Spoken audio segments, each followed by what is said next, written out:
நாளைக்கான வீடியோக்கான ஒரு ப்ரோமோ தாங்க வந்திருக்கு. ப்ரோமோ வந்து சூப்பராக இருந்துச்சு அப்படின்னு தாங்க சொல்லணும். ஆட்டோக்காரங்க அதுக்கடுத்து நம்ம மாறன் வீராலாம் சேர்ந்துட்டு பயங்கர செம்ம ஃபன்னாக இருந்துச்சு அப்படின்னு தாங்க சொல்லணும். அதெல்லாம் பார்க்குறக்கு முன் சேனல் மட்டும் மறக்காமல் லைக் அண்ட் சப்ஸ்கிரைப் மட்டும் பண்ணிடுங்க. ஃபஸ்ட்டு எடுத்தவரை நம்ம வீரா மாறன் வந்து ஒரு ஆட்டோ பிடிச்சி எங்கேயோ போகிற மாதிரி தான் காட்டிக்கிட்டு இருக்காங்க. அப்போ வந்து வீரா வந்து சொல்கிறாங்க, உன் பக்கத்துலலாம் என்னால் உட்கார முடியாது, உன்னால் வாயை வச்சுக்கிட்டு சும்மா இருக்க மாட்டேன், நீ போய் ஆட்டோக்காரனை அந்த அண்ணன் கூட போய் உட்காந்துக்கோ அப்படிங்கிற மாதிரி சொல்கிறாங்க. அதெல்லாம் நான் ஒன்றும் பண்ண மாட்டேன், வா போவோம் அப்படிங்கிற மாதிரி வந்து நம்ம மாறன் வந்து சொல்கிறாங்க. அதெல்லாம் உன்னை நம்ப முடியாது, உன் கூட வந்து ஆல்ரெடி நான் பைக்கில் வந்து ரொம்ப அனுபவப்பட்டுட்டேன், அதனால் நீ தனியாக போ, நான் தனியாக போகிறேன் அப்படிங்கிற மாதிரி சொல்கிறாங்க. சரி இப்போ உனக்கு என்ன, நான் அந்த அண்ணன் கூட முன்னாடி உட்காந்துக்கிறேன், நீ பின்னாடி உட்காந்து ஜாலியாவா அப்படிங்கிற மாதிரி சொல்லிவிட்டு இவங்கெல்லாம் பேசிக்கிட்டு இருக்கிறத பார்த்தோன்னே அந்த ஆட்டோக்காரனை நினச்சிட்டாரு, இவங்க 2 பேர் வந்து ஹஸ்பண்ட் அண்ட் ஒய்ஃப் போல் ஒரு சின்ன சண்டைனால இப்படி பண்ணிக்கிட்டு இருக்காங்க அப்படின்னு நினச்சிட்டாரு. அதுக்கடுத்து ஆட்டோவில் முன்னாடி மாறன் உட்காந்துருக்காங்க, பின்னாடி வந்து வீரா உட்காந்துருக்காங்க. ஆட்டோக்காரனை வண்டி ஓட்டிக்கிட்டே போய்கிட்டு இருக்காங்க. என்ன சார் உங்கள் ஒய்ஃப் கூட பயங்கரமான சண்டை போலையே அப்படிங்கிற மாதிரி சொல்கிறாங்க. ஆமாம் சார், ஒய்ஃப் நான் சொல்கிறதையே புரிஞ்சுக்க மாட்டேங்கா சார், என் மைண்டில் உள்ளதையே அவளுக்கு புரிய மாட்டேங்குது அப்படிங்கிற மாதிரி சொல்கிறாங்க. சார் அதெல்லாம் கவலைப்படாதீங்க, கண்டிப்பாக அவங்கள புரிஞ்சுக்குவாங்க சார் அப்படிங்கிற மாதிரி சொல்கிறாங்க.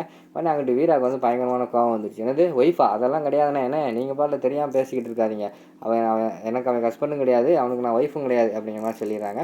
உடனே மாறணும்னு சொல்கிறாங்க, இப்படி தானே சண்டை போட்டுட்டா ஏதாவது நான் ஒய்ஃபு கிடையாது ஹஸ்பண்டு கிடையாதுன்னு சொல்லிடுறான் அப்படிங்கிற மாதிரி சொல்கிறாங்க. விடுங்க சார், அதெல்லாம் எல்லா ஹஸ்பண்ட் அண்ட் ஒய்ஃபுக்கு வர்ற பிரச்சனை தான், சண்டை போட்டால் நீ யாரோ நான் யாரோ மாதிரி இருப்பாங்க, ஆனால் அதுக்கடுத்து சமாதானப்படுத்தினா எல்லாம் சரியாயிடுவாங்க அப்படிங்கிற மாதிரி சொல்லிகிட்டு இருக்காங்க.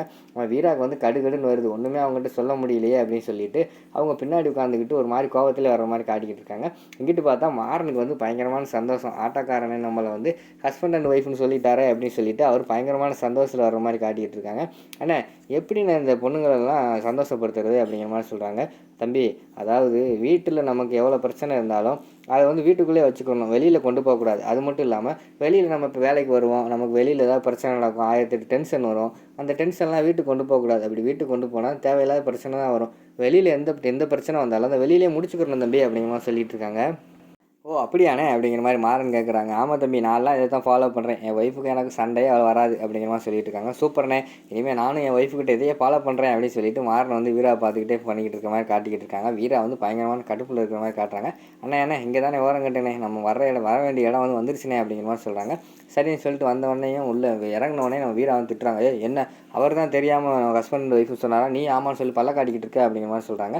அதெல்லாம் அப்படித்தான் அப்படிங்கிற மாதிரி சொல்லிட்டு கிண்டல் பண்ணிக்கிட்டு இருக்கிற மாதிரி காட்டுறாங்க. பார்வனை சும்மா விட மாட்டேன் அப்படிங்கிற மாதிரி சொல்லிகிட்டு இருக்காங்க.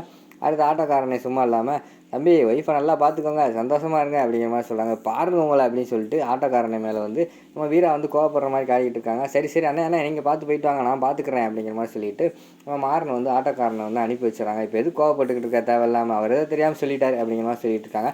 ஆமாம், அவர் சொன்னால் நீ என்ன ஏற்றுக்குருவியா அப்படிங்கிற மாதிரி சொல்கிறாங்க. அடுத்த ஆட்டோக்காரனை வந்து சொல்கிறாங்க, தம்பி உங்கள் மேலே வந்து பயங்கரமான பாசத்தோடு இருக்காங்க அப்படிங்கிற மாதிரி, நீயே துரத்தி வேணாம்னு சொல்லிவிட்டு அந்த பொண்ணை துரத்தி விட்டாலும் உடனே அந்த பொண்ணு விடாது தம்பி அப்படிங்கிற மாதிரி சொல்லிட்டு போயிடுறாங்க. அதை கேட்ட உடனே மாறனுக்கு வந்து பயங்கரமான சந்தோஷம். அதோட பார்த்தீங்கன்னா அந்த ப்ரோமோ வந்து முடிச்சிடுறாங்க.